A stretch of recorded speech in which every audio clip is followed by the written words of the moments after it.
Hello dear students, in today's lecture we are going to see noble metals. Nobel metals ज्यांना आपण मराठीमध्ये राजधातू असं म्हणतो. ॲक्च्युली बघा स्टुडंट्स, कोणतंही एलिमेंट दुसऱ्या एलिमेंटसोबत रिॲक्शन का करतं, तर in order to attain stability. त्यांच्यामध्ये आउटर शेलमध्ये 8 इलेक्ट्रॉन झाले की ते स्टेबल होतं, हे आपण बघितलं. Now there are certain elements in the nature which do not take part in any chemical reaction. Actually there are noble gases also, but here these special elements are called as noble elements or noble metals, की specially हे metals आहेत की जे कोणत्याही chemical रिॲक्शनमध्ये participate करत नाहीत. Acid, base, water, oxygen ह्या कशासोबतही ह्या मेटल्सची रिॲक्शन होत नाही. And these metals are called as noble metals. Okay, so what are noble metals? These are the metals which do not form any compound with any atom. कोणत्याही atom सोबत reaction करून कुठल्याही प्रकारचं compound form न करणारे metals ते noble metals. तसे noble elements असतात, नोबल गॅसेस आहेत, आपण नंतर त्याचे डिटेल्स बघतच जाऊ. आत्ता इथे आपण फोकस करतोय फक्त नोबल मेटल्सवरती. So the examples of noble metals are silver, gold, platinum. There are, हे आपले एकदम कॉमनली नोन हे नोबल मेटल्स आहेत की जे जनरली कुठल्याही प्रकारच्या ॲसिड, बेस ह्याच्यासोबत रिॲक्शन करत नाहीत. ओके, सो आता इथे आपण या लेक्चरमध्ये नोबेल मेटल्सचे युजेस आणि त्याच्यातही स्पेसिफिकली गोल्ड आणि त्याच्या गोल्डचे जे प्युरिटी आहे हे सगळे पॉईंट्स आजच्या लेक्चरमध्ये आपण बघणार आहोत. सो नोबल मेटल्स ही कन्सेप्ट तुम्हाला कळाली असेल. Now let us see what are the uses of noble metals. हे गोल्ड, सिल्वर, प्लॅटिनम हे सगळे माहिती आहेत ना तुम्हाला, एकदम कॉस्टली असे मेटल्स आहेत हे. आणि यांचा यूज कुठे कुठे केला जातो रे, तुम्हाला सगळ्यांना माहितीच आहे. गोल्ड, सिल्वर, प्लॅटिनम यांचा यूज कुठे होतो? ऑर्नामेंट्स बनवतो की नाही आपण, वेगवेगळे सोन्या चांदीचे दागिने. प्लॅटिनम हा देखील सोन्यापेक्षाही महाग धातू आहे, बरेचदा त्याचे किमती ह्या सोन्यापेक्षाही जास्त असतात. सो हे जे सगळे नोबेल मेटल्स आहेत, these are use to make ornaments.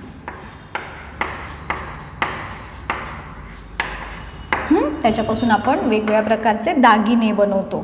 त्यानंतर ह्यातला जो सिल्वर आहे, ते सिल्वर वेगवेगळ्या प्रकारचे मेडिसिनल प्रिपरेशन्स मध्ये यूज केला जातो. कारण हे सिल्वरमध्ये अँटीबॅक्टेरियल प्रॉपर्टीज आहेत की ज्याच्यामुळे त्याचा यूज आपण वेगवेगळे मेडिसिन बनवण्यासाठी करतो. बरेचदा बघा आयुर्वेदामध्ये आपण बाळ जन्माला आलं की सोन्याचे, चांदीचे जे वेढे असतात तर त्याचा यूज करून आपण त्यांना मध चाटवतो किंवा असे काही पद्धती आपण फॉलो करतो. ह्या गोल्ड किंवा हे सिल्वर यांची बाकी कशासोबत रिॲक्शन न होत असल्यामुळे ते आपल्या हेल्थसाठी चांगलं असतात असं आपण कन्सिडर करतो. म्हणून बघा कधी बरेचदा आपल्याला काही डॉक्टर्स सांगतात की म्हणजे पाण्यामध्ये गोल्ड, शुद्ध जे सोनं आहे गोल्ड किंवा सिल्वर ह्याचे कॉईन्स टाकून ते उकळा की जेणेकरून त्याचा अर्क त्या पाण्यामध्ये उतरेल की जे आपल्या हेल्थसाठी बेनिफिशियल असतात. सो हे जे इथं तो एक आपला जनरल यूज झाला. इथे सिल्वर हा जो स्पेसिफिक मेटल आहे त्याचा यूज आपण मेडिसिनल पर्पजसाठी करतो. का? तर it is having certain antibacterial properties. So this silver is used in preparation of medicine. त्यानंतर गोल्ड, सिल्वर मेडल्स बनवतात बघा, gold medal, silver medal. So हे noble metals are use to make medals. Gold, silver यांचा use वेगवेगळ्या प्रकारचे medals बनवण्यासाठी होतो. त्यानंतर अजून एक यूज याचं सांगू शकतो आपण, वेगवेगळे इलेक्ट्रिक इक्विपमेंट्स किंवा डिव्हाइसेस म्हणू आपण. बनवण्यासाठी देखील या गोल्ड, सिल्वर या नोबेल मेटल्सचा यूज हा केला जातो. ओके, त्याच्यानंतर ह्याचा अजून एक, हा जो प्लॅटिनम आहे आपला, तर त्या प्लॅटिनमचा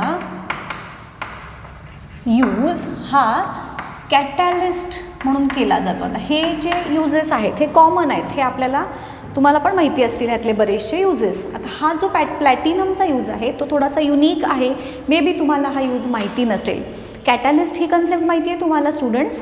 कॅटॅलिस्ट म्हणजे असा सबस्टन्स की जो कोणत्याही केमिकल रिॲक्शनमध्ये डायरेक्टली पार्टिसिपेट करत नाही, but due to its presence त्या केमिकल रिॲक्शनचा स्पीड इन्क्रीज होतो. मे बी मी याच्या आधीच्या लेक्चर्समध्ये याच्याबद्दल तुम्हाला इन्फॉर्मेशन सांगितली असेल, पण आता संदर्भ आला आहे म्हणून परत एकदा सांगते शॉर्टमध्ये कॅटॅलिस्ट कशाला म्हणतात. बघा, सपोज आपला क्लासरूम आहे, आपला वर्ग चालू आहे आणि तुम्हाला मी एखादा टास्क दिला, एखादा वर्क दिलं करायला आणि सपोज मी क्लासरूमच्या बाहेर गेले, तर मी गेले म्हटलं की लगेच तुमचे आपापसातले उद्योग जे असतात ते चालू होतात, बरोबर.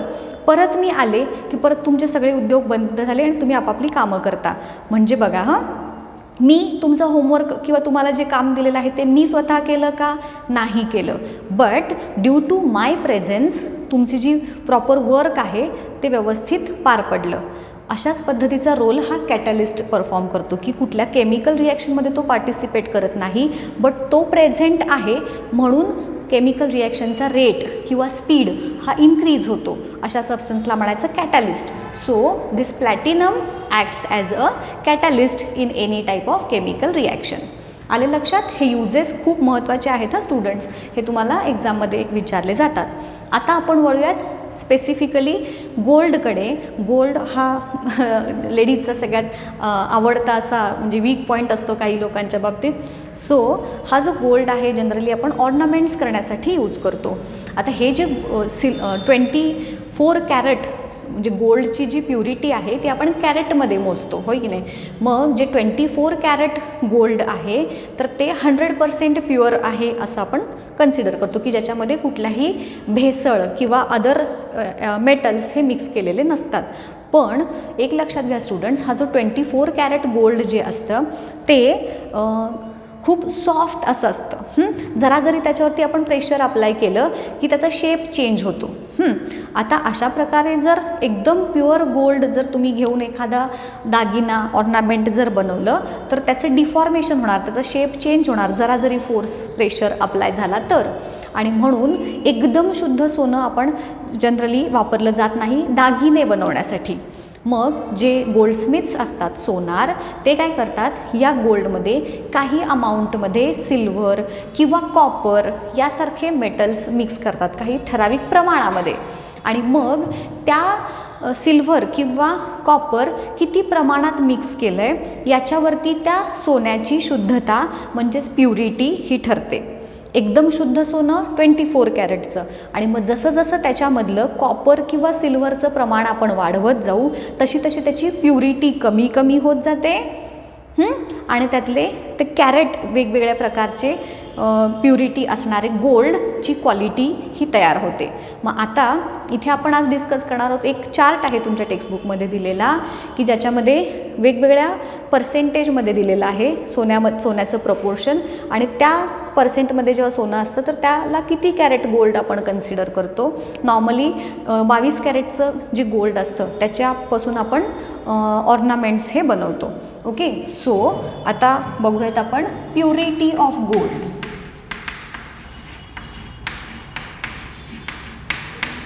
हा जो चार्ट आपण आता इथे डिस्कस करणार आहोत तो चार्ट तुम्हाला एक्झाममध्ये 1 मार्कचे जे क्वेश्चन्स असतात त्याच्यामध्ये विचारलं जातं की 22 कॅरेट गोल्डमध्ये किती % गोल्ड असणार, 18 कॅरेट गोल्डमध्ये किती % गोल्ड. सो हा जो चार्ट मी इथे सांगते आहे तो खूप महत्त्वाचा आहे आणि हा पॉईंट मात्र तुम्हाला थोडासा पाठ करून किंवा कोणत्याही पद्धतीनं हा लक्षातच ठेवावा लागणार आहे.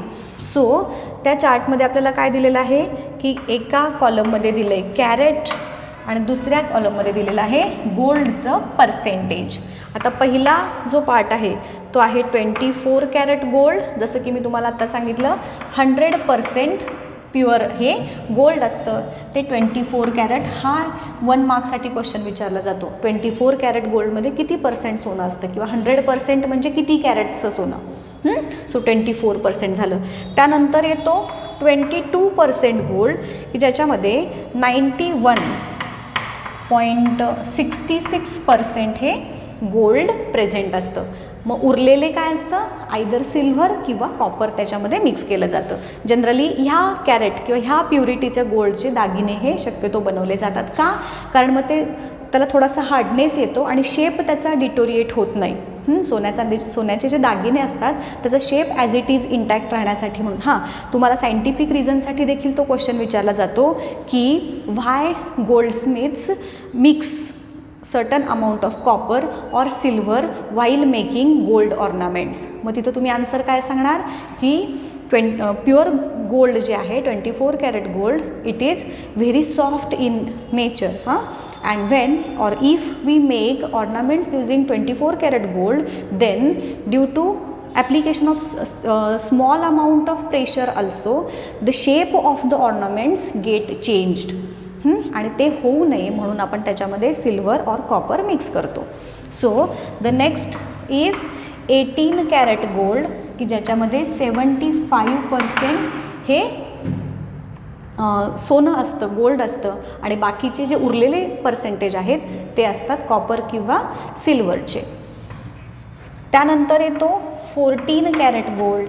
14 कॅरेट गोल्डमध्ये 58% साधारण हे सोनं असतं. त्यानंतर आहे 12 कॅरेट गोल्ड की ज्याच्यामध्ये 50% सोनं असतं आणि 50-50 जे म्हणतो आपण 50% गोल्ड 50% अदर मेटल्स.